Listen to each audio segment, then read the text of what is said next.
Si Senador Jingo Estrada ay masasampan na by Thursday, and after 2 weeks kay Senador Joel Villanueva naman.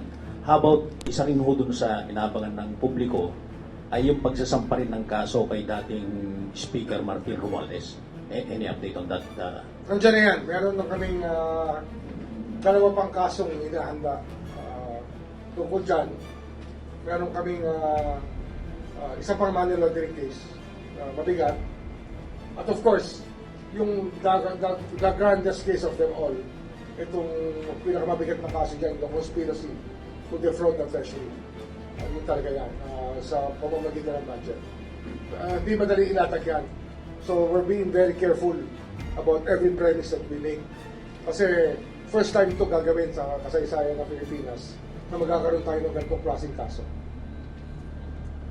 May timetable na ho tayo. Wala kaming timetable dyan. Basta yung big case kasi, hindi mo pwede lagyan ng timetable dyan. Kinakalap namin ang ebidensya niyan. Binubuo namin sa araw-araw. Kaya we're here every day. We just go to work every day. And marami naman, it's bearing fruit. Marami naman kami nakukuha ng ebidensya. Kaya lang, nung araw kasi, pwede mag-file ng kaso, press con, tapos na. Tapos malalaman mo, 15 taon na wala pa nangyayari. Hindi po ganoon ang ating sistema dito. Sa atin, gusto natin, matapos to as soon as possible time. Kung pwede nga, kung talagang ang korte ay maging irreasonable, dapat yan, hindi aabot ang 2 taon yan, may judgment na yan. Kung kami hindi abutin ng 1 taon, dapat ang depensa hindi rin abutin ng 1 taon. Kung sabihin nun, 2 taon yan, meron na dapat resulta yan. Ganun dapat ang kaso sa husgado. Kaya hindi sanay ang tao dyan. Sanay tayo, well, filean mo. Kasi, di ba, matagal na nun ma-dismiss ang kaso. Hindi ho dapat gano'n. Kasi ang lugi dyan taong bayan.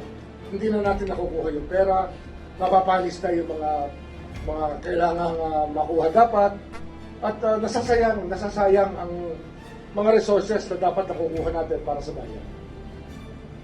Last na lang po. May masasabi na po ba tayo this early na co-accused ni dating speaker sa kasong ipapagod? Marami siyang co-accused. Huwag muna natin pag-usapan. Basta marami siyang co-accused dito. Thank you. Yung in relation to this, no? Actually, yung hard stance ng House sa Romualdez cases yan. Kasi pinapasapiran namin yung record sa small committee at the Committee on Appropriations at ayaw nila ibigay. Yan ang sinasabi ko. Kaya, hindi madali. Sinasabi ko nga sa inyo, hindi madali yung aming gawain dito. Pero hindi namin ina-atrasan yan kahit sino pa. Wala kami atrasan. Sir, Gwen po from PCIG. Sir, I understand you said it's hard to set a timetable on filing of charges, but last April you said that plunder charges are expected to be filed against Senator Escudero and former Speaker Juan Paramara. Sir, onti na lang po before matutuloy po ba yun? Hindi, this is it. Ito yung kaso na sinasabi namin. It's a grand case. Kaya, probably, we thought it easier before. But as days go by, we know how obstinacy can block everything.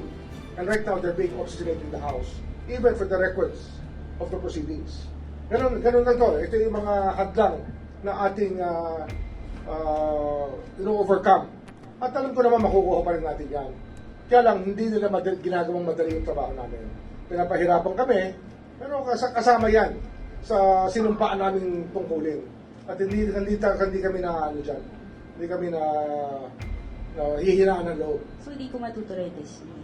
Huwag na natin sabihin yung panahon. Basta, ginahanda namin yan, darating tayo dyan. Sir, last, is the Ombudsman also considering requesting files from, congressmen who have claimed that they have files on insertions or have actually stated in public, may figures po sila minsan. Kasi sinasabi mo kasi, yung tungkol naman kay Leviste, di ba? Or meron din po ibang lawmakers na... Hindi, kukunin namin. Sige, oo.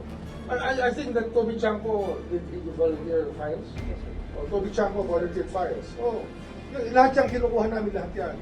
And those who can contribute, welcome po yan. Basta magagamit namin sa kaso. Thank you po. Sir, 213 yung conspiracy to defraud. How do you see that? Ano yan eh, it is a layman's,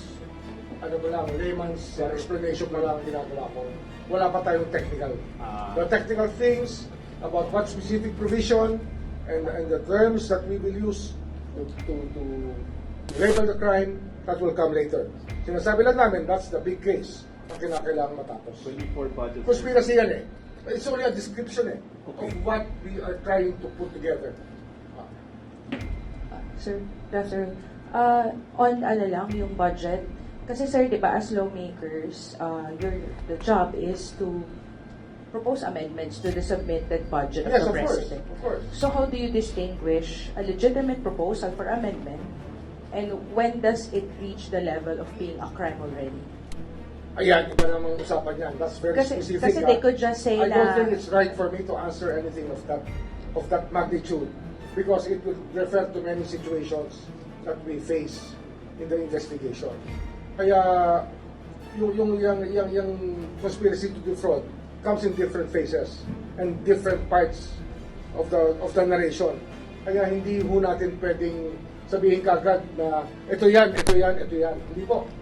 Binubuo natin lahat yan para magtugma-tugma lahat ng bagay.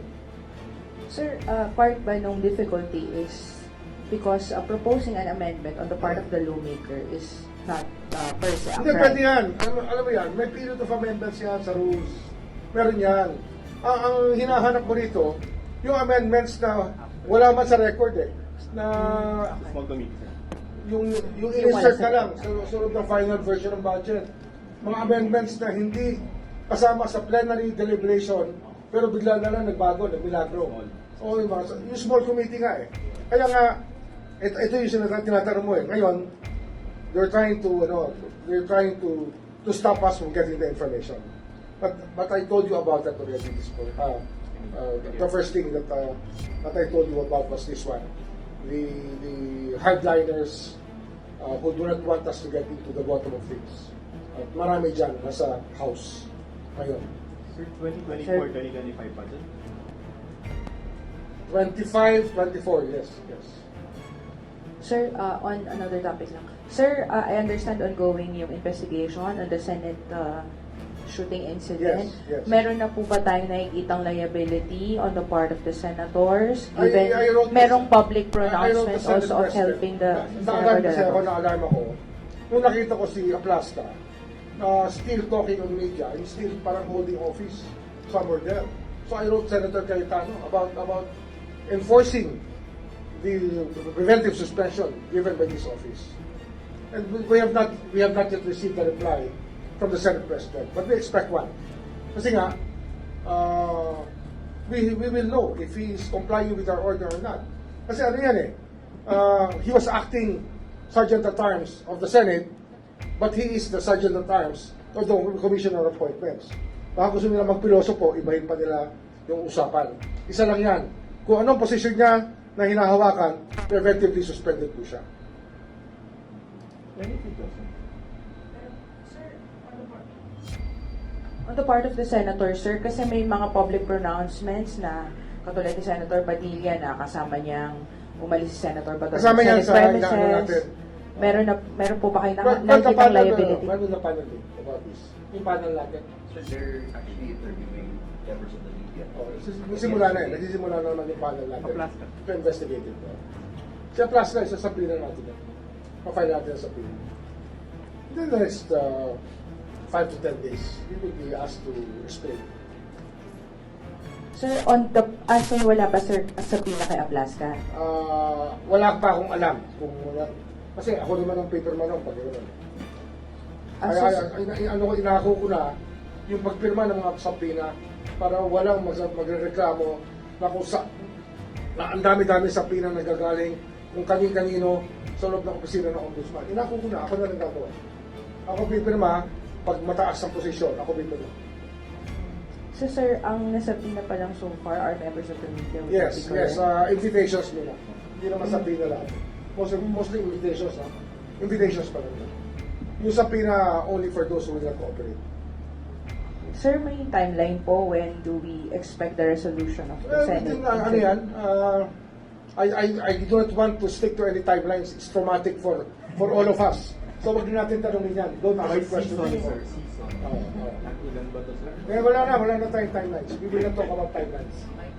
But sir, dun sa investigation niyo po on the Senate incident, kasama rin po ba yung mga public pronouncements sa press conferences ng mga senador? Kasama lahat yan. Yung Kasama. nasa Facebook live nila? Oo, kasama lahat yan. Kasama lahat yan. Yung- You're under attack at lahat. We will get to the bottom of it and we will come up with the truth kung ano nakita namin totoo. Sir, yung kay, Senator Joel Villanueva, sabi niyo po in 2 weeks, ano po yung basis nun? DOJ recommendation din po ba yon or is it with the Ombudsman? DOJ recommendation, but we're not adopting the DOJ recommendation in total because we view it differently. Diba? Kaya nga we delegated to them, but we are not hard-bound to agree with their findings. We can still change the findings if we think that it has to be changed. Tsaka sabay naman, ginagawa rin namin yan. We just let them do it because we started there nung SOJ pa ako, kaya lang gumawa na rin kami ng investigation dito. Thank you, sir. Mike. Mike, Traveling mic.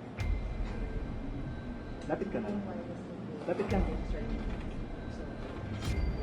Wireless din yan. Papabili na po sa Sam ng wireless. Lapit ka na. Sir, hindi ako nagkakamali nung unang pag-iimbestiga natin sa flood control na babanggit nyo po noon na as much as possible parang ayaw nyo na magsampa ng plunder sa mga involved na lawmakers. Pero ngayon, yung simula yung pag-iimbestiga po kay dating Speaker Martin Romualdez, dito kay dating Senate President Chis Escudero, tapos ito, sunod na si Senator Jinggoy, pagtapos si Joel. Senator Villanueva. Ngayon, plunder na po yung isasampa natin. Ano yung kasi yan? Naging dahilan bakit? Hindi, ito yan. Ang unang tingin natin kasi, parang naging imposible to prosecute plunder.